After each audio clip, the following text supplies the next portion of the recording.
ഇതിപ്പോൾ ഇതിൻ്റെ ട്രെൻഡ് കഴിഞ്ഞെന്ന് വെച്ചിട്ട് നമുക്ക് സമയവും സന്ദർഭം ഒത്തു വരുമ്പോൾ ഉണ്ടാക്കാതിരിക്കാൻ പറ്റുമോ? ഏറെ നാൾ മുന്നേ നമ്മളൊരു സബ്സ്ക്രൈബ് ചെയ്താൽ ഇതുപോലൊരു കമൻറ്റ് ചെയ്തിട്ടുണ്ടായിരുന്നു, മൂൺലൈറ്റ് ഉണ്ടാക്കാൻ പറ്റുമെന്നായിട്ട്. അന്നത് ചെയ്യാനുള്ള സമയം കിട്ടിയിട്ടില്ല, അത് ചെയ്യാനായിട്ട് പറ്റിയിട്ടുണ്ടായിരുന്നില്ല. അപ്പോൾ നമ്മൾ ഇന്നാണ് കേട്ടോ അതിന് സമയം കണ്ടെത്തിയത്. അപ്പോൾ എന്താണെന്ന് വെച്ച് കഴിഞ്ഞാൽ നമ്മുടെ പഴയ റിംഗ് ലൈറ്റ് പൊട്ടിയിട്ടുണ്ടായിരുന്നു. നമ്മൾ ഇത് ഉപയോഗിച്ചിട്ട് ക്രിസ്മസിന് ലൈറ്റൊക്കെ ഉണ്ടാക്കിയിട്ടുണ്ടായിരുന്നു. ഇന്ന് നമ്മളിത് അത് വെച്ചിട്ട് ഒരു മൂൺലൈറ്റ് ഉണ്ടാക്കിയെടുക്കാൻ പോകാൻ കേട്ടോ. നല്ല ഈസി ആയിട്ട് സൂപ്പറായിട്ട് ഉണ്ടാക്കിയെടുക്കാൻ പറ്റുന്ന, കൈ അധികം വൃത്തികേടാക്കാതെയൊക്കെ നമുക്ക് പെട്ടെന്നൊരു മൂൺലൈറ്റ് ഉണ്ടാക്കിയെടുത്താലോ. അപ്പോൾ ഞാൻ അതിൻ്റെ തന്നെ ബോക്സിലാണ് കേട്ടോ ഇത് സൂക്ഷിച്ച് വെച്ചിട്ടുണ്ടായിരുന്നു പൊട്ടിപ്പോയപ്പോൾ.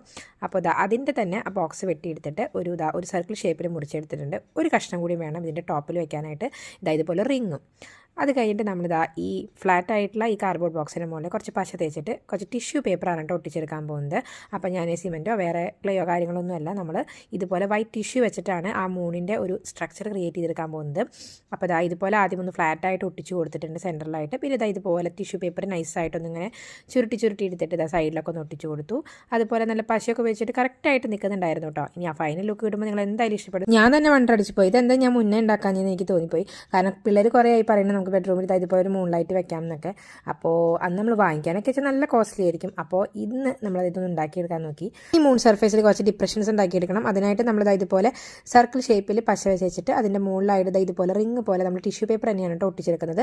അങ്ങനെ കുറച്ച് സർക്കിൾസ് വലുതും ചെറുതായിട്ട് നമ്മളിത് അങ്ങനെ മാർക്ക് ചെയ്തെടുത്തിട്ടുണ്ട്.